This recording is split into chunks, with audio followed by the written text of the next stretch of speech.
সুপ্রিয় শিক্ষার্থী বন্ধুরা, তোমরা সবাই কেমন আছো? আশা করি সবাই ভালো আছো। আমার ইউটিউব চ্যানেলের পক্ষ থেকে তোমাদের সবাইকে স্বাগত। আজকে নতুন একটি টপিক নিয়ে তোমাদের সামনে হাজির হয়েছি। আজকে টপিকের নাম উপসর্গ। আর উপসর্গের মোট 5টি থেকে 6টি ভিডিও করা হবে। এর মধ্যে আজকে প্রথম অংশ। আশা করি সবগুলো অংশ দেখার পরে তোমাদের উপসর্গ নিয়ে আর কোনো সমস্যা থাকবে না।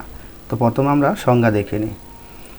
যেসব অব্যসূচক শব্দ বা শব্দাংশ ধাতু বা নাম শব্দের পূর্বে বসে নতুন শব্দ গঠন করে ও শব্দগুলোর অর্থের সংকোচন, সম্প্রসারণ বা অন্য কোনো পরিবর্তন সাধন করে, ওই সব অব্যসূচক শব্দাংশকেই উপসর্গ বলে। যেমন অনা, আ, বি, প্র, উপ। এখানে 5টি উপসর্গ দেওয়া আছে। আর এখানে নিচে উপসর্গ নিয়ে আরও একটু উদাহরণ সহ যদি ব্যাখ্যা করি তাহলে সহজে বুঝতে পারবে উপসর্গ কি। যেমন হার একটি শব্দ, হার অর্থ পরাজয়, মানে জয়ের বিপরীত শব্দ, তাহলে হার শব্দের অর্থ পরাজয়। এখন এই অনা, প্রথম উপসর্গটি যদি আমি হার শব্দের আগে যুক্ত করি তাহলে হারের আগে যদি অনা যুক্ত করি তাহলে হয়ে যাচ্ছে অনাহার। আর অনাহার শব্দের অর্থ হলো উপবাস। আর আরেকটি কথা বলে নিই, আমরা একটি ভিডিওতে পাবো এটি যে উপসর্গগুলোর নিজস্ব কোনো অর্থ নেই, তবে তা অন্য কোনো শব্দের সাথে বসে নতুন অর্থবোধক শব্দ তৈরি করে।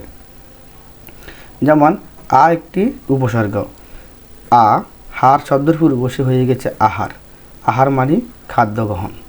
এরপরে বি আর একটি উপসর্গ, যা হার শব্দের পূর্বে বসে হয়ে গেছে বিহার মানে ভ্রমণ।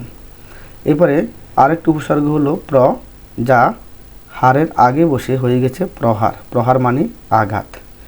এরপরে আরেকটি আছে শব্দ মানে উপসর্গ উপ, যা হারের আগে বসে হয়ে গেছে উপহার, উপহার মানে পুরস্কার বা উপটোকন।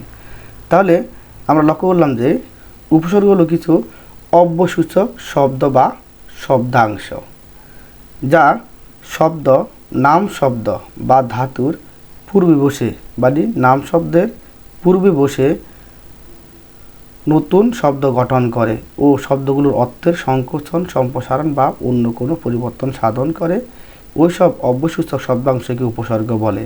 তাহলে এখানে অনা, আ, বি, প্র, উপ এগুলো উপসর্গ। আশা করি সবাই বুঝতে পেরেছ। ধন্যবাদ সবাইকে।